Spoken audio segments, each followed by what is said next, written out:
de informação a todos. A palavra é com você agora. Por mais estranho que pareça, eu estou profundamente otimista.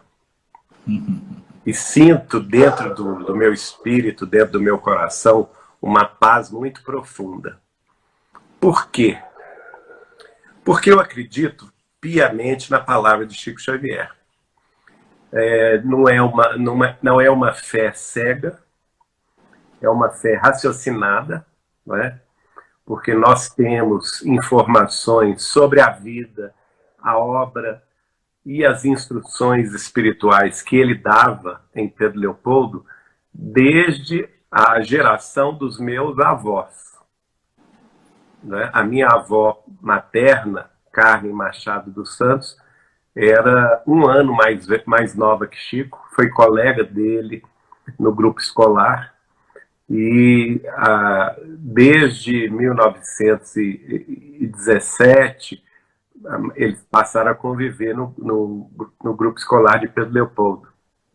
O Chico começou a psicografar em 1927 e logo quando ele começa a psicografar, ele recebe pela psicografia uma tia bisavó minha, que era tia tataravó, quer dizer, é minha tia tataravó, tia bisavó da minha avó, né? Que é a tia Margarida, que havia desencarnado em Sete Lagoas em 1915. E desde essa época ele fazia previsões familiares, recebia orientações dos espíritos para os meus familiares queridos, né? Minha avó Carmen, meus tios avós Adélia, Zeca Machado, João Machado Sobrinho, Walter Machado, e naturalmente que essa amizade muito próxima seguiu também para os filhos dessa família toda, a família Machado, que era muito grande. E até chegar à minha geração, eu já sou a terceira geração que conviveu com o Chico Xavier nessa família, né?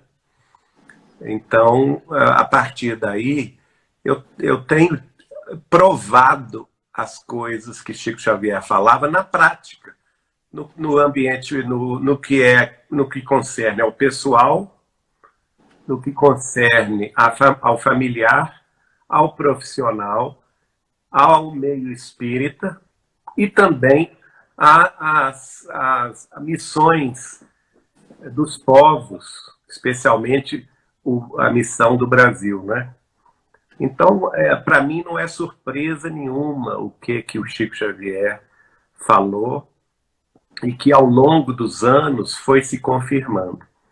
Especificamente sobre a data limite, nós tivemos uma conversa com ele em 1986, em que ele me disse que aquela terceira reunião prevista por Emmanuel das potências angélicas que dirigem o nosso sistema solar na face da Terra, que Emmanuel prevê essa terceira reunião no livro A Caminho da Luz.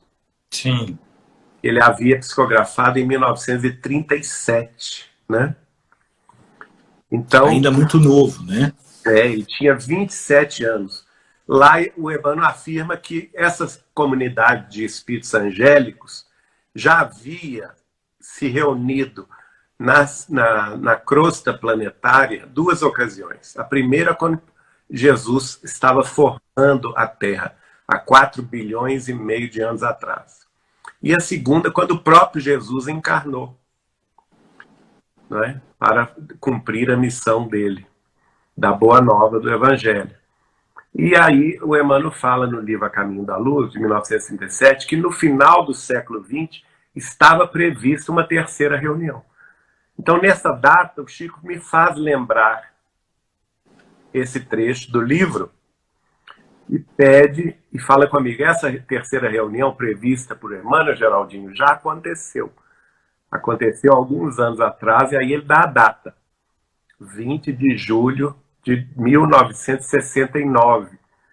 Qual que é essa data? A data que o Apolo 11 os astronautas da Apollo 11 desceram no solo lunar pela primeira vez. E aí ele vai me contar um detalhe interessante, né? Quando, nessa época, eu era criança, eu fui aos Estados Unidos assistir o lançamento da Apollo 11. Lá no Cabo Canaveral, né? Cape Canaveral, E, então, de certa forma, a gente está ligado nesse assunto sem saber, né? E aí ele vai me dizer que daquele dia em diante, depois de muita discussão, porque os cristos dos outros planetas do nosso sistema solar não queriam dar mais prazo para a Terra. Entendeu? Eles já estavam, vamos dizer assim, no limite da paciência. Porque a essa altura nós estávamos numa corrida do espaço, mas com propósitos bélicos, nucleares. A grande verdade é essa. Então, Jesus advogou, que é o nosso governador, né, governador da Terra, advogou a causa dos terráqueos e pediu um prazo que a comunidade desses espíritos angélicos que dirigem o sistema solar pudessem dar esse prazo extra de 50 anos. E aí foi dado esse prazo, eles concordaram que é o chamado período da data limite, que vai de 1969 a 2019. Mas eles impuseram uma condição. A condição de que a Terra, as nações mais desenvolvidas, as nações mais militarizadas, que têm o poder nuclear, o poder da bomba atômica, não se lançassem a uma guerra de extermínio, porque isso seria inaceitável. E que se isso acontecesse entre 1969 e 2019, aí quem responderia seria a própria Terra com cataclismos destruidores. Graças a Deus, nós vencemos o prazo. Por que eu estou alegre? Por que eu estou em paz? Porque eu tenho convicção de que nós vencemos o prazo, porque eu conversei muito detalhadamente com Chico Xavier sobre isso. Eu fiz até o papel do advogado do diabo, né? Que é aquele que vai... Chico, e se acontecer isso? E se acontecer aquilo outro? Né? E ele foi muito peremptório, Chico Xavier, ao me afirmar que se a gente vencesse 2019, 20 de julho de 2019, sem guerra nuclear, eu me lembro dele falando assim, ainda punha assim o dedo na frente, né? Nenhum de nós pode prever, Geraldinho, os avanços que nós teremos a partir dessa data. Entende? Então, o fato é que nós ganhamos vamos dizer assim, um bônus coletivo, um crédito espiritual muito grande. Sim. Né? E aí as pessoas dizem, mas o que está acontecendo? Gente, o que está acontecendo é o nosso resgate pelo mínimo. Por quê? Raciocinem comigo. Se tivesse acontecido uma terceira guerra nuclear, qual que seria a situação da humanidade? Primeiro, nós estaríamos como estamos agora, todos trancafiados em casa, não é? Seria pior, né? A nossa economia estaria parada, como está parada hoje. Vejam os paralelos, não é?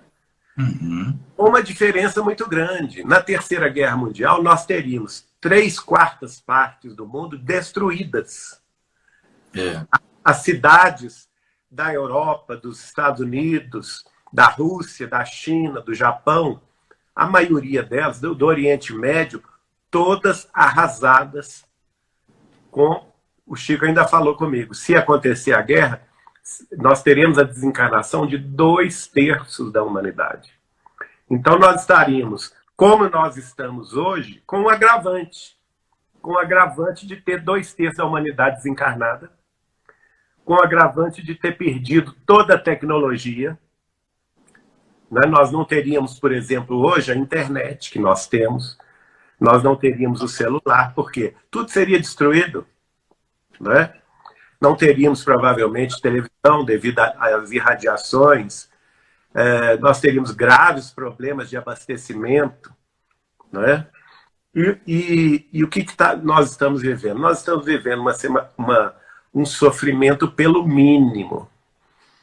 Se você se lembrar da entrevista, eu vou sugerir a todos que procurem no Google a entrevista que Chico Xavier deu para a Hebe Camargo. É uma entrevista antológica. Porque nessa entrevista, o Chico pergunta a Hebe Camargo, aliás, contrário, né? A Hebe Camargo pergunta ao Chico: Chico, fala ela, paira sobre a humanidade a profecia de uma terceira guerra mundial. Qual que é a sua visão, qual que é a visão do espírito de Emmanuel, seu mentor, a respeito? E o Chico demora mais de 10, talvez até 15 minutos para respondê-la. É uma resposta antológica de Chico Xavier. Porque ele vai revelar ali naquela resposta qual que é o nosso débito coletivo. A humanidade, não pensem vocês, nós aqui encarnados, e mesmo nós desencarnados que estão à nossa volta, que nós não temos débito. Nós temos sim. Nós temos débitos coletivos clamorosos que se acumularam nos últimos, eu diria, 9 milênios. Né? Nos últimos 9 milênios da Terra. Quase 10 mil anos de guerras, de destruição, de morte, de pilhagem, de assassinatos coletivos, de todo tipo de revolução, de guerra, né? E o próprio Chico vai falando isso. Olha, ele vai falando com a Hebe Camargo, só a guerra dos chamados Guerra dos 100 anos entre a França e a Inglaterra durou 127 anos. Né? Ele fala sobre o movimento das cruzadas, ele fala sobre a Inquisição. Aí no final da resposta dele à Hebe Camargo, ele fala mais ou menos assim: olha, se nós não podemos pedir a Jesus que nos livre do karma, porque o karma nós temos. O que é o karma? O karma é o compromisso da lei de causa e efeito. Nós fizemos o engano passado, consequentemente, nós precisamos resgatar esse engano. O resgate ele é doloroso. Como dizia a nossa querida doutora Marlene Nobre, não existe resgate com ar-condicionado, minha gente. O resgate é com dor mesmo. É com sofrimento. Né? É com a gente passando aquilo que nós fizemos os outros passar em outras encarnações. E nem sempre aqui nesse mundo, em outros mundos também. Então nós temos um débito coletivo que se acumulou aí durante milênios e milênios. E chegou a hora do resgate. O século XX e o início do século XXI, eu diria, a partir de 1870, que foi a desencarnação de Kardec em 69, começou o saldo desse resgate com a Guerra Franco-Prussiana de 1870, que foi uma guerra horrorosa na Europa. Né? Consequência dessa guerra foi uma fome que graçou na Europa inteira nos últimos anos do século XIX. Quando surgiu o século XX, o que veio? Veio a Primeira Grande Guerra Mundial. Na esteira da Primeira Grande Guerra Mundial, vejam vocês que não há coincidência. Vem a Revolução Russa, de 1917, a Revolução Comunista, que matou milhões de pessoas. Sim. E aí o que acontece? O que vai parar a Primeira Guerra Mundial e a Revolução Russa? A gripe espanhola de 1918. Veja se já não é uma providência dos céus, milhões de pessoas morreu entre 1918 e 1920 com a gripe espanhola. Sim. Que foi uma pandemia muito pior do que coronavírus. 8 vezes pior do que essa que nós estamos vivendo hoje. E depois disso veio mais o quê? Veio lá na Espanha a Guerra Civil Espanhola, que foi horrorosa, né?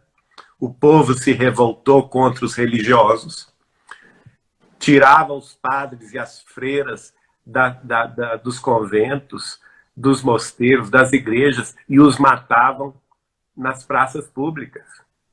Foi uma guerra horrorosa.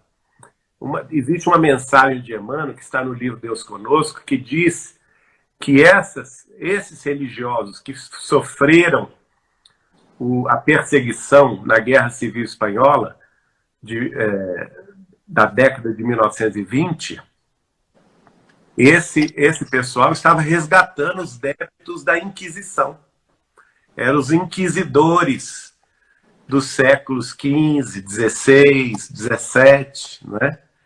Que vieram saldar essa dívida. Mas logo depois vem o quê? Logo depois vem a ascensão do Partido Socialista Nazista na Alemanha. Né? O Nacional Socialista. Que é o Nacional Socialista.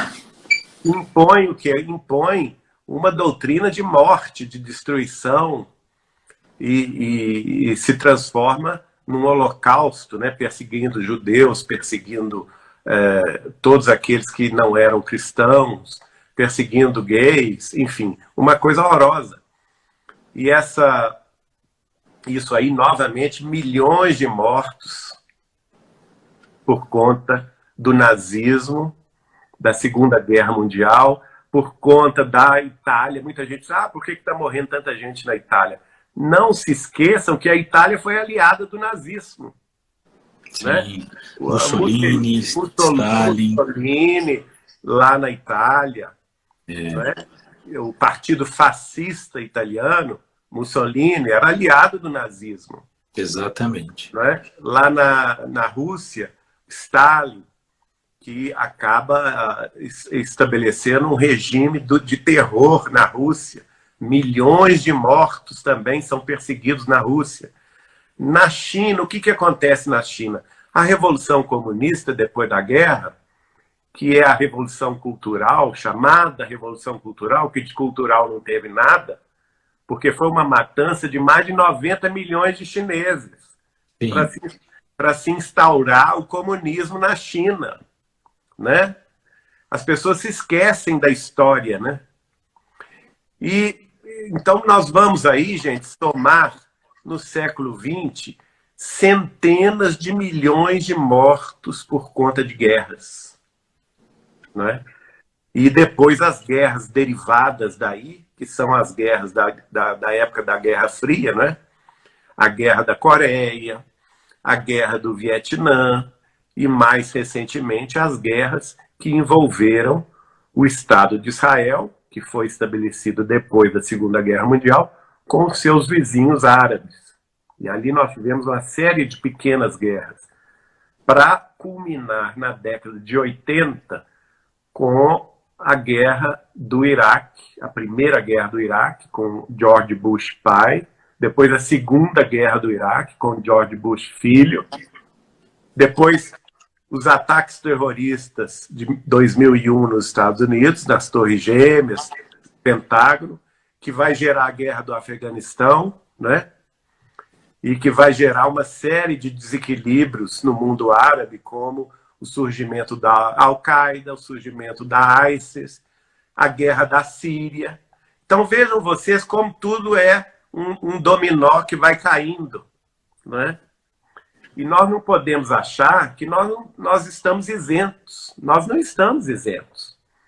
Agora, eu penso o seguinte, como disse Chico Xavier para a Hebe Camargo, ele falou assim, se nós não podemos pedir a Jesus para que ele tire o karma que pesa sobre os nossos ombros, porque isso é da lei divina, a lei divina não se modifica. A lei divina da causa e do efeito, da ação e da reação, é uma lei de justiça. A lei de justiça ela é inderrogável, ninguém modifica a justiça divina. Né? Então, ela foi muito bem resumida por Jesus quando ele disse assim, a cada um será dado segundo as próprias obras. não é? Então, por isso que o Chico fala para Hebe Camargo, se nós não podemos, não temos o direito de pedir a Jesus que nos livre desse karma, nós podemos sim pedir a Ele que este karma que pesa sobre os nossos ombros seja resgatado pelo mínimo de dores. Percebe?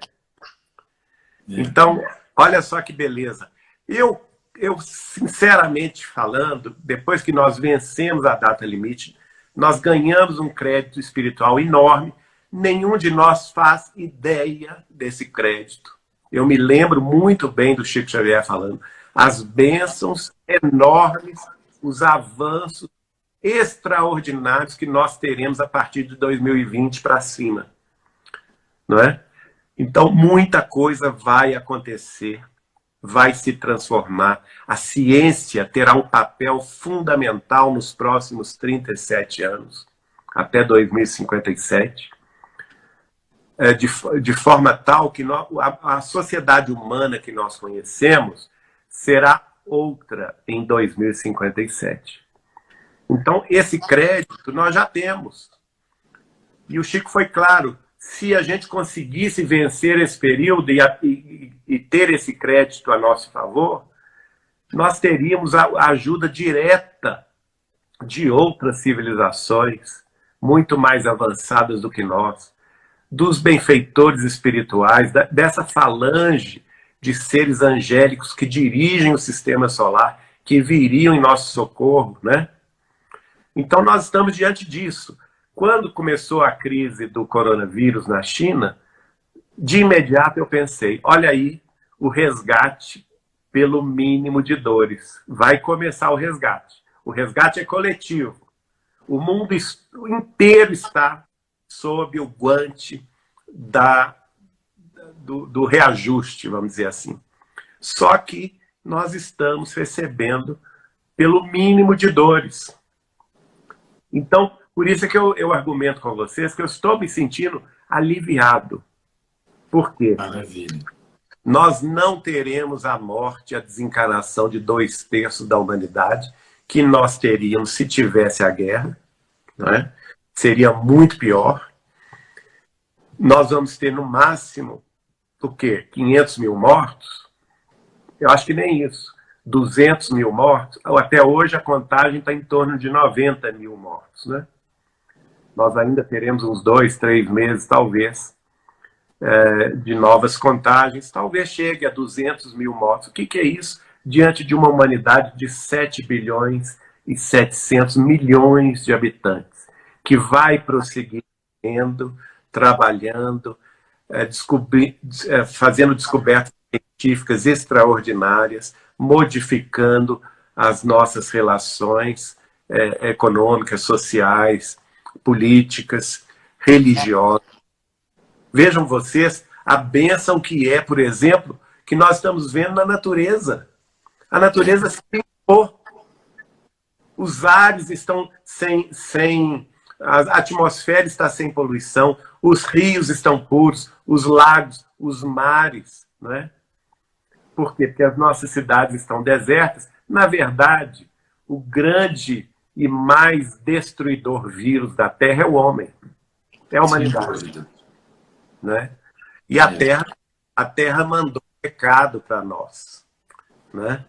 Não foi um cataclismo, não foi um terremoto destruidor, não foi um vulcão daqueles supervulcões que destruiria grande parte de alguns continentes. Não foi um grande tsunami, mas foi um vírus pequenino que ninguém vê. Né? Uma família de vírus, que é o coronavírus, que é antiga, de 1963. Ele já teve várias mutações.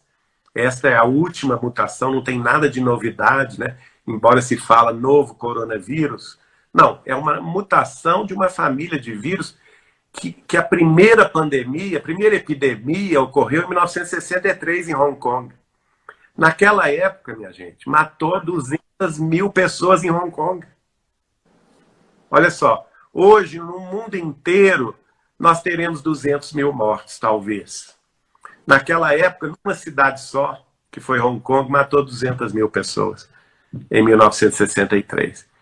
Então, olha as bênçãos que nós temos. Nós temos tecnologia, nós temos a biotecnologia, nós temos os grandes cientistas da química, da biologia, da farmacologia, dos grandes laboratórios, todos eles atrás de uma cura, e provavelmente esse tratamento, essa cura já venha em pouquíssimo tempo. Então, nós temos mais o que agradecer do que lamentar. Maravilha, meu amigo. Olha só, deixa eu fazer algumas considerações e também repassar um pouquinho. Muito bom tudo que você falou, explanou, e repassar um pouquinho de perguntas que as pessoas fizeram aqui também, né? Perguntaram sobre 2057. Vou deixar para você responder essa pergunta do livro Consolador. Por que até 2057 você colocou essa data? Olha, 2057, essa data surgiu no segundo programa Pinga Fogo, com Chico Xavier, que foi no dia 23 de dezembro de 1971. Chico Xavier participou na TV Tupi de São Paulo, Canal 4, num programa ao vivo. Nesse programa ao vivo, ele recebeu pergunta dos telespectadores. Um dos telespectadores perguntou a ele: quando, na opinião de Emmanuel, a Terra será um mundo regenerado? E Chico Xavier respondeu da seguinte forma: Emmanuel afirma que a Terra será um mundo regenerado em 2057. Eu vou me permitir aqui ler esse trecho, porque ele é muito importante. Só um minutinho aqui, deixa eu passar. E nessa época ele faz uma seguinte consideração: Emmanuel afirma que a Terra será um mundo regenerado em 2057. Antes disso, ele fala assim: estamos sim muito próximos de uma grande transformação planetária. As calamidades sociais, espirituais, emocionais e físicas estarão por toda a parte do planeta. Olha só. Então, Chico já previa que nós estaríamos sob diversos tipos de calamidades. E aí ele fala: Emmanuel afirma que a Terra será um mundo regenerado por volta de 2057. Por que ele falou 2050? Por que ele não falou 2060? Porque isso tem uma lógica. Na obra de Allan Kardec, na Revista Espírita, que foi repetida essa mensagem no último livro de Kardec, de 1868, que chama-se A Gênese, os Milagres e as Predições segundo o Espiritismo, os Espíritos falam para Kardec que a transição planetária da Terra, deixando de ser um mundo de expiações e de provas, para ser um mundo regenerado, havia começado 100 anos antes da codificação espírita. Se nós sabemos que a codificação espírita começou em 1857, então a transição planetária começou 100 anos antes, 1757. Aí vem o Chico e fala: Emmanuel afirma que a Terra será regenerada em 2057. O que o Chico está dizendo? Chico está dizendo que o período total da transição planetária vai durar 300 anos, 3 séculos. Porque ele começou em 1757 e vai terminar em 2057. Não é? Agora, nesse interregno de 3 séculos, nós tivemos vários períodos. Né? O primeiro grande período foi das revoluções sociais do século XVIII. A Revolução Francesa e a independência dos Estados Unidos, que gerou a independência dos Estados americanos também, de domínio espanhol e também português. Inclusive a independência do Brasil no início do século XIX. Quando chega o século XIX, quais foram as mudanças de paradigmas?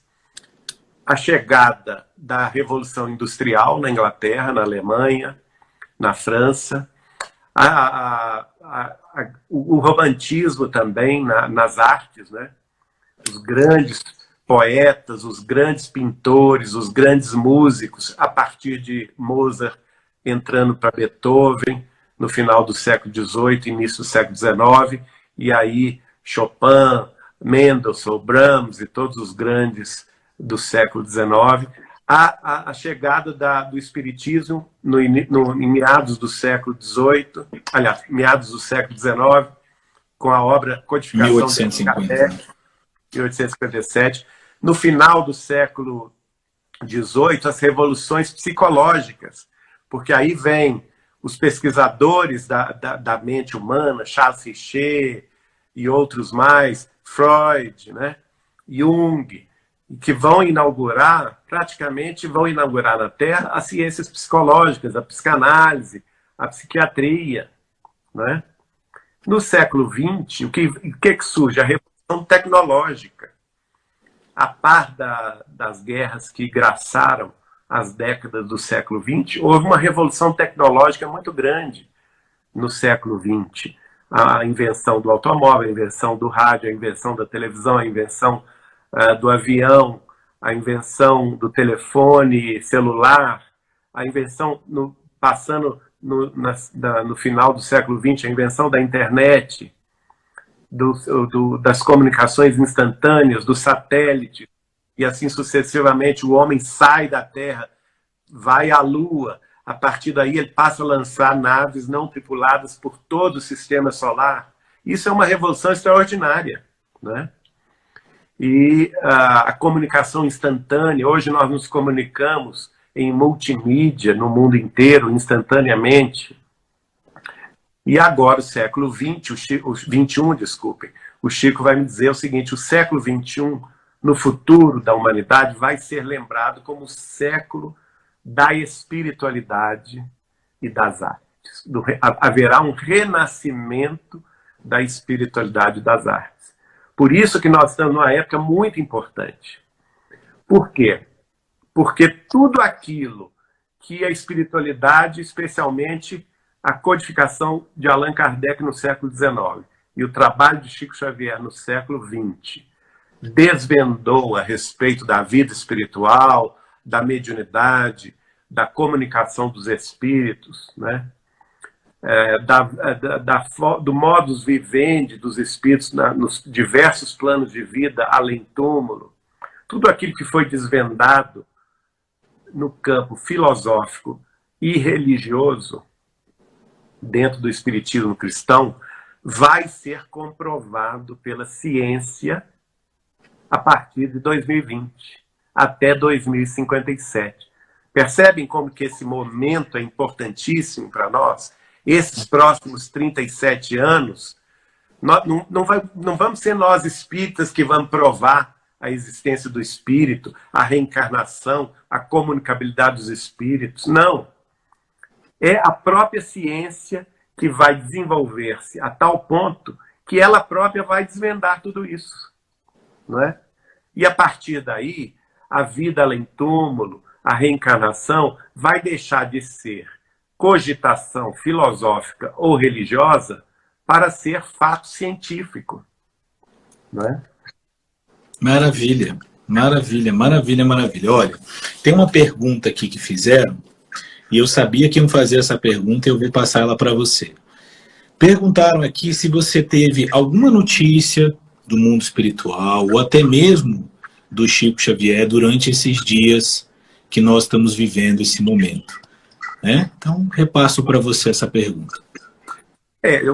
A notícia que eu tenho é a notícia de... Eu tenho o seguinte, eu tenho uma facilidade muito grande de me desdobrar do corpo durante o sono físico e sonhar, né? Quer dizer, não é um sonho, é um encontro espiritual durante as horas de sono. Durante essas horas eu me encontro com os espíritos, às vezes com Chico Xavier, e ele me passa instruções, e me encontro com os guias espirituais também do centro, das nossas tarefas mediúnicas, né? E todos são unânimes em passar para mim uma sensação muito grande de paz, de confiança, de tranquilidade, né? Nada de desespero, nada de fim de mundo, nada de histeria coletiva. Estão ouvindo aí, pessoal? Isso é manipulação de massas, que está exatamente presente aqui, não somente no Brasil, mas no mundo inteiro, né? Existem, lógico, nós estamos diante de uma pandemia, isso é inegável. Estamos diante de uma pandemia. Mas se a gente analisar com calma, friamente, não é nada de tão absurdo assim. Né? Vejam bem que nós, no Brasil, já há mais de 2 meses com essa contaminação, que os primeiros casos surgiram em fevereiro, nós já estamos em abril, nós tivemos menos de 1.000 mortos. Né? O Brasil tem... E sem saber se esses mortos morreram mesmo por conta de coronavírus. Exato. E, exatamente, a gente viu aí que há suspeitas, inclusive, de manipulação. Mas, vamos ser frios, vamos raciocinar o seguinte. Gente, no Brasil, anualmente, morriam por ano, desencarnavam por ano, antes de estar tudo parado, né? O país funcionando normalmente, 70 mil pessoas assassinadas por ano. São 70 vezes mais mortes do que nós tivemos até agora de coronavírus. Exatamente. E é esses dados mesmo. Eu trabalhei, o Geraldinho sabe, eu trabalhei por 7 anos no Complexo da Papuda, aqui em Brasília, que é o presídio